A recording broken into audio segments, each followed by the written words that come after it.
Yes, and before the 7th of October, we were talking about, we had a very successful G20 summit here in Delhi, and one of the outcomes of that was the India-Middle East Economic Corridor. Very exciting. And, it was premised on the fact that there would be peace between Saudi Arabia and Israel under the Abraham Accords 4 years back, another breakthrough. How badly do you think the current state of play in West Asia, how badly has it damaged the Abraham Accords? Do you think it's possible for Saudi Arabia and Israel to talk peace? It is totally possible, and it's actually happening. You've heard on repeated occasions over the last several months, even since October 7th, assertions by Saudi officials, the Saudi ambassador to Great Britain, the Saudi foreign minister at Davos a few weeks back, made it clear again and again. We've heard from the Saudis, and I've heard with my own ears from Saudi officials, a commitment to moving forward toward regional integration, normalization of relations with Israel in the context of, frankly, a stronger relationship between Saudi Arabia and the United States, a security relationship that does not now exist at that level. That's undiminished commitment to that on the part of not only the Saudis, but the countries that are part of the Abraham Accords, Morocco, the UAE, Bahrain, all countries that I stay in close touch with and have for many years. And I've heard very clearly on the part of leaders of these countries their commitment to following up on the strategic decisions that were made in 2020 to establish full relations with Israel, to benefit for their own people from that relationship, and to build on that relationship. And of course, IMEC, the announcement that was made here in India, is so exciting and will have such enormous implications and benefits for the people of India, for the people of Europe, for the people of the Middle East, and further tie together this region in a way that is frankly of great benefit to all. Right. So, Dr. Mishra, IMEC, Abraham Accords, do you see hope for the IMEC, particularly with what's been going on? As Jason mentioned, the fact that the Saudis are talking to the Israelis and they're saying that, look, we can have a relationship even after what's happened in the last couple of months. Do you see hope for this to take off? I think there might be a disruption, but definitely there is a hope, because it's not just about India or Middle East. It's all about Europe also. It's all about the United States also. Yes, of course. So there is a geopolitics, there is a geostrategic, there is a geoeconomics involved, and this is potentially good for everyone. I mean, but you have to understand that the disruption is not necessary, because there was a strategic why 7th October was chosen. When if you have heard that Bin Salman was basically explicitly said that we are coming closer every day by day. So Abraham Accord was completely disrupted. Now, even yesterday or the day before, even before the attack on near in Jordan, there was a possible ceasefire possibility between Hamas and Israel. The talks were going on, so there will be a disruption. My own sense goes like that potentially it has a strong potential to because Europe and Asia, if you see that particularly the Red Sea and all that, 40% to 60%, perhaps 60%, the trade between Asia and Europe goes through that. And understand the potential if it really works on that level. So I think there is a disruption for some time, but I think that commitment that has been shown in the G20 meeting and other meetings also, I think nobody can afford to completely destroy the IMX possibility, because it really works for everyone, except maybe for Iran for some extent, and geopolitically for China. And that's why whatever happening in West Asia is not by design. There is a particular motive behind it. I don't want to get into the conspiracy theories, but definitely there is some sort of a direct connection with the disruption which is going on. If I can pick up on what he said, I totally agree. The fact is that it was so clear what's happened over the last 3 years with the growth of the Abraham Accords and the discussion about normalization between Saudi Arabia and Israel, that this represents the end of the Arab-Israeli conflict. And what country is intent on preventing the end of the Arab-Israeli conflict? Iran, through its proxies across the region. It's doing everything it possibly can to disrupt that possibility of the end of that conflict. And so, whether someone picked up the phone in Tehran and said strike on October 7th is irrelevant. They have wanted very much for this to be disrupted. And they have fueled these fires across the region with the intention of making it impossible for Arab-Israeli peace to move forward. It will move forward, and Iran will be set back. That's very encouraging to hear. Yes, Dr. Mishra, you had a point to make. Just a little point. I wanted to add one point what Jason said. Everything is fine, but the structural root of challenges that Palestinian question needs to be seen also holistically. Yeah, That sure. if you do not, then somebody will definitely use it as a protection somewhere or Yes. the other. So I think that two-state solution needs to be at least acceptable.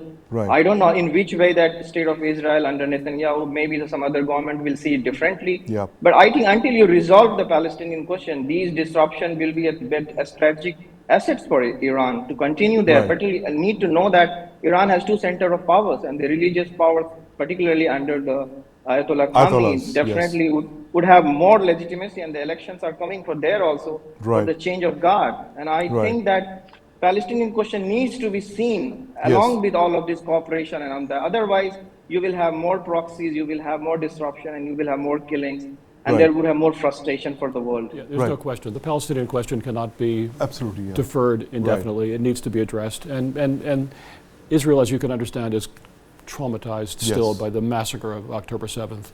But there's a growing recognition that to get out of this conflict, this Right. cycle of conflict, Yes. there will have to be a political path, and that's the direction this will have to go. Absolutely. And Jason, since you've been in India, you've met the Foreign Minister Jaishankar. Yes. How do you view India's role in this entire crisis over the last couple of months? Look, I have to say that India is really, frankly, unique, I think, in the global south in its demonstration of understanding of the situation that Israel finds itself in. Right. India is a country that has known terrorism as well, has suffered from terrorism, Yeah. identifies with Israel, a country also that suffers from terrorism, and hostile neighbors. And the demonstrations of support from the Honorable Prime Minister, from the Honorable External Affairs Minister, that we have seen, that we have read, that I've Yes. heard in my own ears, Right. have been so encouraging and so gratifying. So the long history of the relationship between India and the Jewish people is on full display, and the more recent history, going back now since 1992, of full diplomatic relations between Yes. Israel and India. Over 3 decades now, yeah. Which has taken off like a rocket, this Right. relationship, in so many sectors, Yes. is very encouraging. I'm very excited about that. That's a reason, frankly, one of the reasons that I'm here right now was to express my thanks, my organization, my community's thanks for the bold leadership of this country. Dr. Mishra, the point that Jason made, I mean, India and Israel have been the thickest of friends, strategic partners for the last 3 decades or so, and that relationship isn't going away anywhere. It's in fact only getting stronger.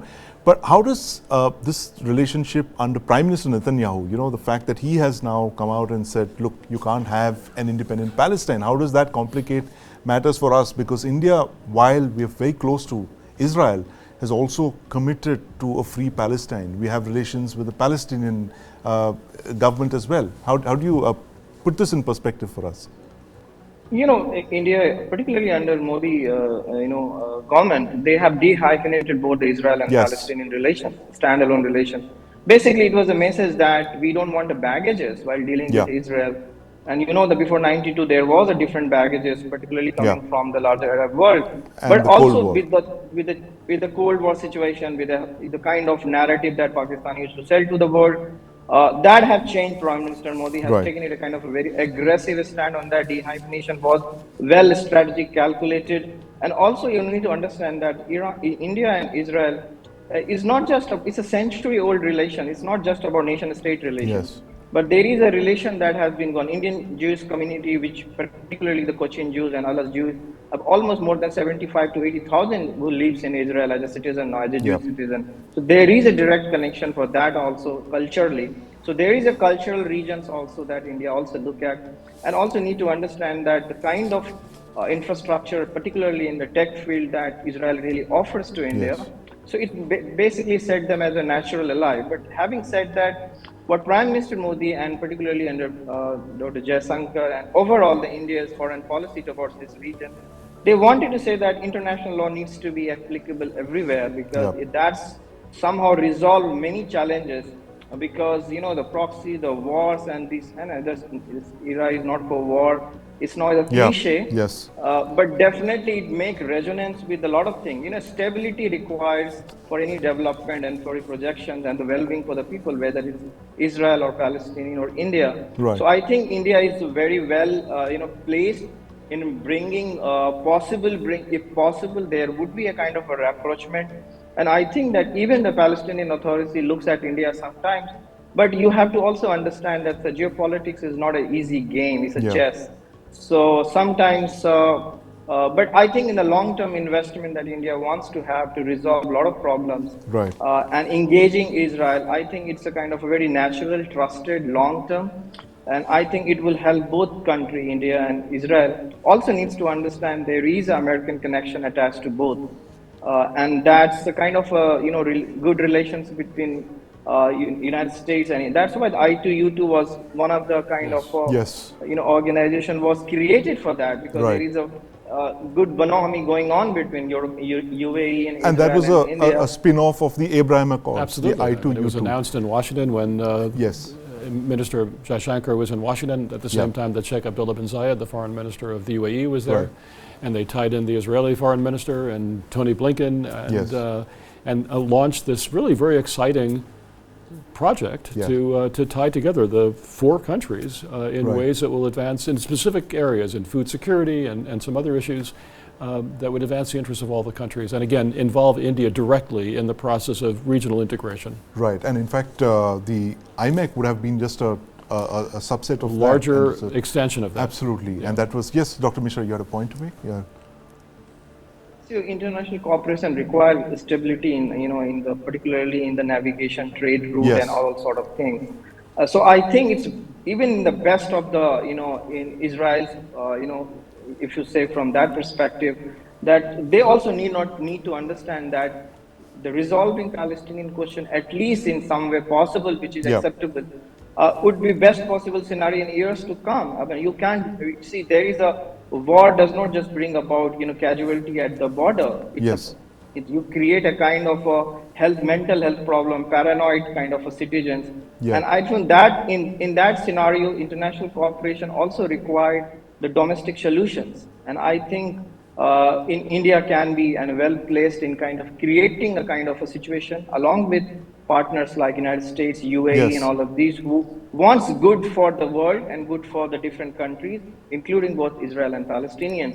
Right. So I think in the best possible scenario, whether IMEC, I2U2, it has a great potential, but at the same time, sometimes the domestic situation, sometimes the internal politics, and sometimes the Yes. the strategic some sort of a depth that is some other country has, geopolitical goals and all of that. It has to be seen holistically. But I think that cooperation is required, peace is required for any development and well-being, and Yes. that's what India is striving for. And I think even Israel would concede to that. That's the best possible scenario for. Right. If I could just pick up on Yes, something yes. that I'm the going to professor add was to saying. that as well, Jason. You could probably respond. Israel is a democracy. Yes. Democracies are noisy and Yeah. messy. Yes. My own country has a noisy and messy democracy. I can't speak to the Indian democracy. Yes. But this is what happens in democracies and in coalition governments as well. Sometimes there are voices that do not represent the government, but yet they're quite loud, and people get confused. But I think that the good sense of the Israeli public Yes. recognizes, once they recover from the trauma that they understandably are in right now, Yeah. that there has to be a political path forward, and it's going to include the Palestinians. There has to be a political path forward, and it has to include the Palestinians. It's a very important conclusion there. Thank you very much, Jason, for your comments there, and Dr. Premanand Mishra for joining us on this show. Thank you, Sandeep. Thanks very much. Streaming on News9 Plus. News is now content. Subscribe and get free vouchers.